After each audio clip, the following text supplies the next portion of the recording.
राधे राधे दोस्तों, आप सभी का कान्हा एजुकेशन चैनल में स्वागत है। दोस्तों, आज की हमारी क्लास है हिंदी विषय को लेकर। हिंदी विषय के अंदर आज हमारा टॉपिक है दोस्तों, टॉपिक यह है कि भाषा संबंधित महत्वपूर्ण तथ्य। दोस्तों, हमने एक क्लास शुरू की थी। पहली क्लास के अंदर हमने भाषा के बारे में पढ़ा था, भाषा की विशेषता पढ़ी थी। उसके बाद हमने अगली क्लास के अंदर भाषा के रूप पढ़े दोस्तों, प्रकार पढ़े। आज हम पढ़ेंगे भाषा संबंधित महत्वपूर्ण तथ्य। इसके बाद अगली क्लास हमारी भाषा और व्याकरण को जोड़ते हुए क्लास होगी। फिर हम हमारे टॉपिक हिंदी वर्णमाला पर आ जाएंगे।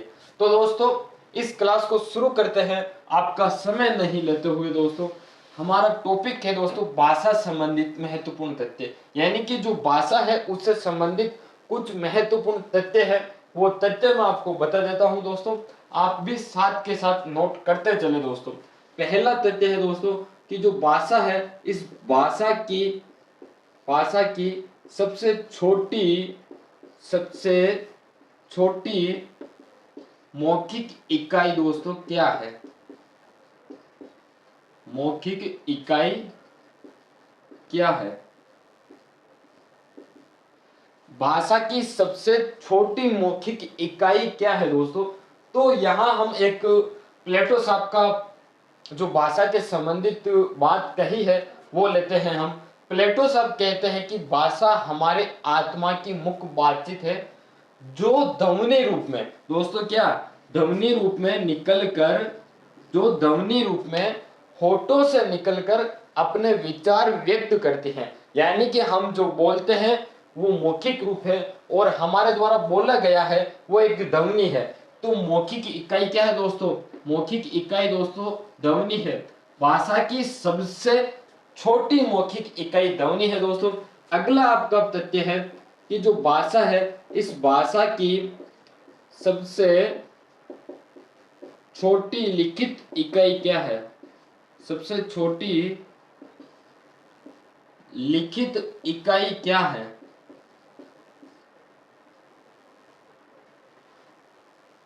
भाषा की सबसे छोटी लिखित इकाई क्या है? दोस्तों, हमने भाषा के रूप दो पढ़े थे, एक मौखिक भाषा, एक लिखित भाषा।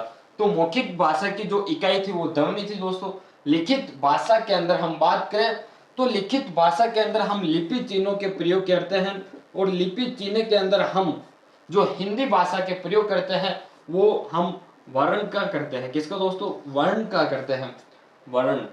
तो इसका प्रयोग करते हैं और इसके अंदर दोस्तों स्वर प्लस व्यंजन आते हैं। क्या आता है दोस्तों?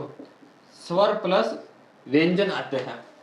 तो हम वर्ण का उपयोग करते हैं, इस वर्ण का उपयोग करते हैं। तो हमारी जो भाषा की सबसे छोटी लिखित इकाई है दोस्तों वो है वर्ण। वर्ण, ठीक है। अब हम आगे की बात करते हैं। जो भाषा की इकाई है या वो अंग है भाषा का, वो क्या है दोस्तों? तो भाषा की सबसे छोटी इकाई, भाषा की सबसे छोटी इकाई या अंग पूछ ले दोस्तों तो वो क्या है? वो है दोस्तों वर्ण। क्या है दोस्तों? वर्ण है। दोस्तों, यहां आपके कंफ्यूजन हो सकता है, तो मैं एक बार फिर बता देता हूं कि भाषा की सबसे छोटी मौखिक इकाई पूछे दोस्तों तो ध्वनि करनी है। भाषा की सबसे छोटी लिखित इकाई पूछे तो आपको वर्ण करना है। भाषा की सबसे छोटी इकाई या फिर भाषा का जो सबसे छोटा अंग है वो अंग पूछ ले तो आपको करना है दोस्तों वर्ण करना है। अब हम बात करते हैं जो अर्थ है, अर्थ के आधार पर भाषा की इकाई क्या है? तो अर्थ के आधार पर भाषा की सबसे छोटी इकाई, अर्थ के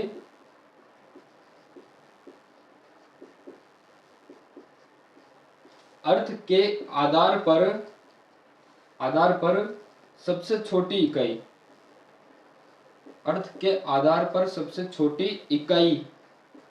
तो दोस्तों, हम जो ध्वनि का प्रयोग होता है हमारे द्वारा बोलने पर, तो ध्वनि का हम कोई अर्थ नहीं निकाल सकते, क्योंकि हम ए बोले तो इसका जो उच्चारण क्या है, जो एक ही जो ध्वनि निकाली हमने, इस एक ही ध्वनि का हम कोई अर्थ नहीं निकाल सकते हैं।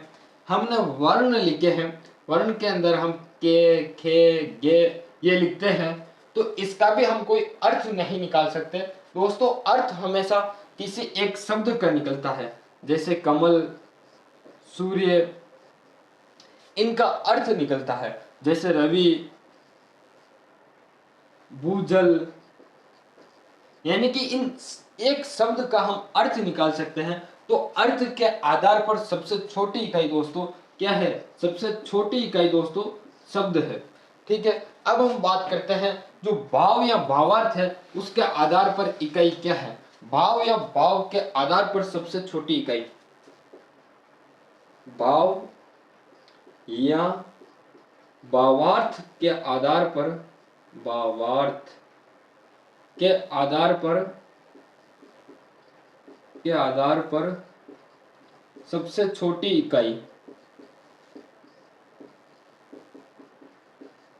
छोटी इकाई। तो दोस्तों जो भाव या भावार्थ के आधार पर हमने अर्थ एक शब्द का निकाला दोस्तों, लेकिन किसी एक शब्द का हम भाव नहीं निकाल सकते कि एक शब्द क्या बताना चाहता है। मैं आपको कोई बताऊं और आप भाव निकालो तो नहीं निकाल पाओगे। जैसे मैं कहता हूं कि पृथ्वी, तो अब आप उसका भाव नहीं निकाल पाओगे कि पृथ्वी के बारे में मैं क्या कहना चाहता हूं। यदि मैं ऐसा कहूं कि पृथ्वी सूर्य का चक्कर लगाती है और पृथ्वी 365 दिन में सूर्य का चक्कर पूरी करता है, एक चक्कर, और अपने अक्ष पर 24 घंटे में चक्कर पूरी करता है पृथ्वी, तो आप मेरी पूरी बात को समझोगे, पूरे वाक्य को बोलूंगा मैं, तो आप उसका भाव निकालोगे कि मैं क्या कहना चाहता हूं। तो दोस्तों जो भाव या भावार्थ के आधार पर सबसे छोटी इकाई है, वो इकाई है दोस्तों वाक्य। क्या है दोस्तों, सबसे छोटी इकाई दोस्तों वाक्य है, वाक्य। अब एक तथ्य और है कि जो भाषा है, इस भाषा का सबसे बड़ा अंग क्या है, भाषा का सबसे बड़ा अंग, भाषा का सबसे बड़ा अंग क्या है। क्योंकि हमने ऊपर देखा कि जो भाषा है, उस भाषा का सबसे छोटा अंग हमने वर्ण को दिया था। तो अब भाषा का सबसे बड़ा अंग क्या है, तो दोस्तों भाषा का जो सबसे बड़ा अंग है वो क्या है दोस्तों, वाक्य है। ये हमारे कुछ तथ्य थे, वो कंप्लीट हुए। अब हम आगे की ओर तथ्य देखते हैं। आप स्क्रीनशॉट लेना चाहे तो स्क्रीनशॉट ले ले, फिर हम आगे की बात करेंगे दोस्तों। 5 सेकंड का समय आपको दिया जाता है स्क्रीनशॉट लेने का।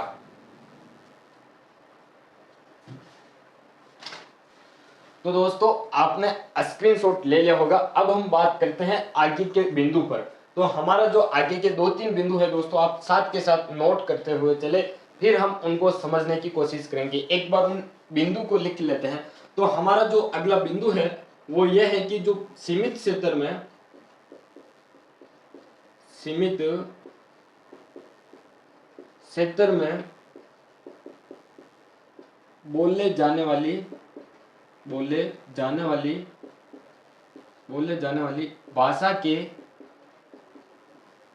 के स्थानीय रूप को, भाषा के स्थानीय रूप को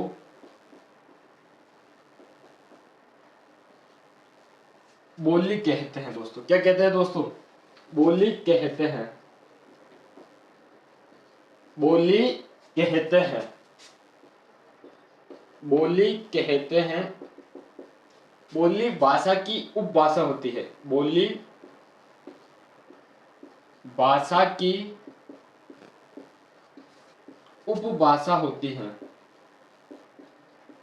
उपभाषा होती है। ठीक है दोस्तों, अगला हमारा बिंदु है कि मौखिक भाषा को लिखने के लिए जिन चिन्हों का प्रयोग किया जाता है, जिन लेखन चिन्हों का प्रयोग किया जाता है, उनको हम लिपि कहते हैं। तो अगला बिंदु लिखे, मौखिक भाषा के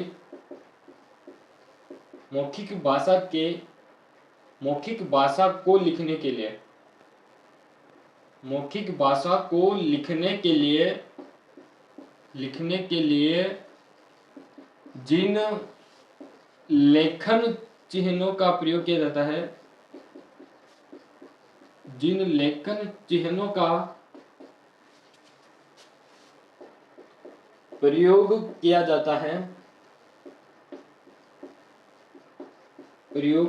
जाता है उसे लिपि कहते हैं।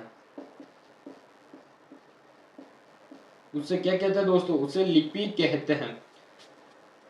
लिपि की बात करें तो हिंदी, संस्कृत,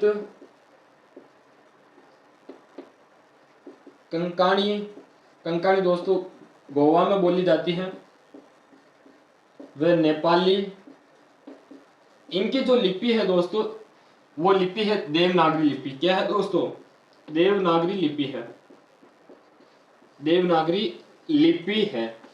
अब हम आगे की बात करते हैं तो हिंदी, संस्कृत, कंकाणी व नेपाली भाषा की जो लिपि है वो देवनागरी लिपि है। अब हम बात करते हैं अंग्रेजी की दोस्तों। तो जो अंग्रेजी की वो लिपि है, इस अंग्रेजी की लिपि को दोस्तों हम रोमन लिपि कहते हैं। क्या कहते हैं दोस्तों? रोमन लिपि कहते हैं। इसके बाद हम बात करते हैं रोमन लिपि हो गई। तो जो उर्दू की है दोस्तों, इस उर्दू की लिपि को हम क्या कहते हैं? उर्दू की जो लिपि है दोस्तों, ये उर्दू की लिपि क्या है ये आप बताएंगे दोस्तों। उर्दू की लिपि क्या है? तो उर्दू की लिपि फारसी है दोस्तों। क्या है? फारसी है। पंजाबी भाषा की जो लिपि है दोस्तों वो क्या है? पंजाबी भाषा की दोस्तों जो लिपि है, इस लिपि की हम बात करें, पंजाबी भाषा की जो लिपि है वो लिपि है दोस्तों गुरुमुखी। क्या है दोस्तों? गुरुमुखी लिपि है। यह बात हो गई लिपि संबंधित। अब हम बात करते हैं अगला और नेक्स्ट पॉइंट, हिंदी भाषा। हिंदी भाषा की कितनी दोस्तों? 5 उपभाषाएं हैं। हिंदी भाषा की तो दोस्तों कितनी उपभाषा है? 5 उपभाषाएं हैं।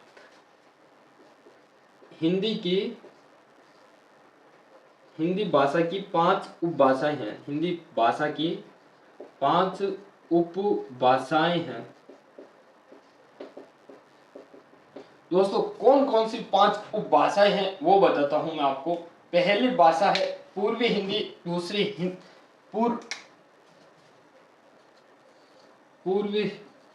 पूर्वी हिंदी,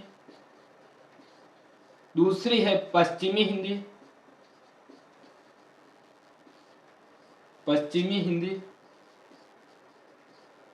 दोस्तों, तीसरी है बिहारी,